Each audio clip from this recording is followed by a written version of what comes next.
Je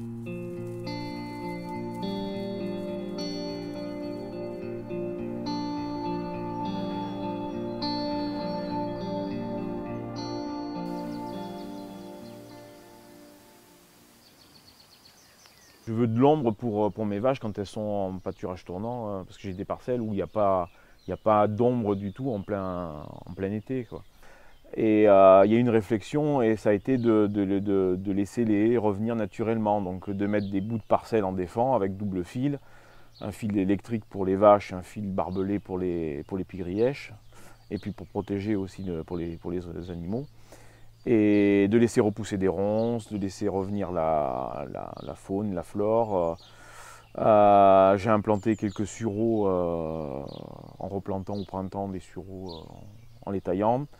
Toutes les vieilles bottes de foin sont passées dans ces bords de haies, les plaquettes, de la vieille paille et tout. Et ça commence à faire son effet, quoi. Il n'y a peut-être pas trop ça fait que 2 ans, donc ce que j'ai planté, ça pousse ou ça pousse pas, mais ça m'a pas coûté cher parce que c'est juste des plants repris dans les haies où c'est repiqué. Donc y a pas ça me coûte pas cher pour l'instant. Alors nous, on a 7 km de haies, mais autour, c'était un peu désert. Donc on a déjà rebordé tout ce qui était par rapport aux voisins.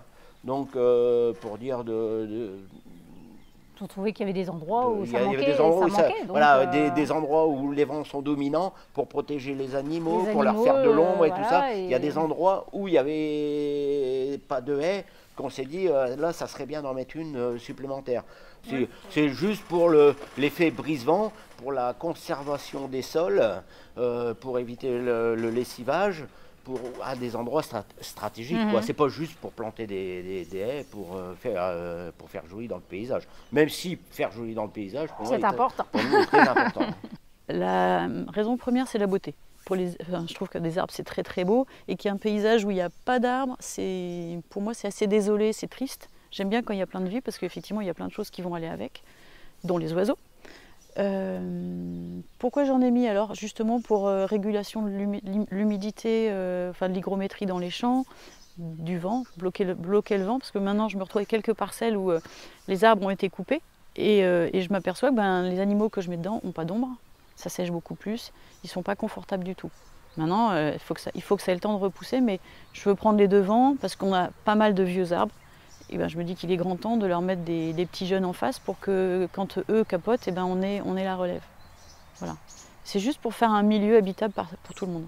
Et dans l'idée, il faut beaucoup d'ombre. S'il n'y en a qu'un petit peu, admettons qu'il y a un champ avec un seul arbre, les animaux vont être sous cet arbre, mais comme ils vont être concentrés, on va avoir beaucoup de déjections, beaucoup de bouches, beaucoup de temps, et en fin de compte, un trop petit point d'ombre, ça fait que les animaux sont bouffés par les insectes.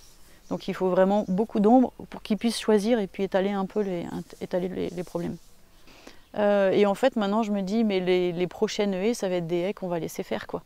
Effectivement, je vais jeter des glands et des châtaignes et des noix au pied des clôtures et puis on va arrêter de broyer, quoi.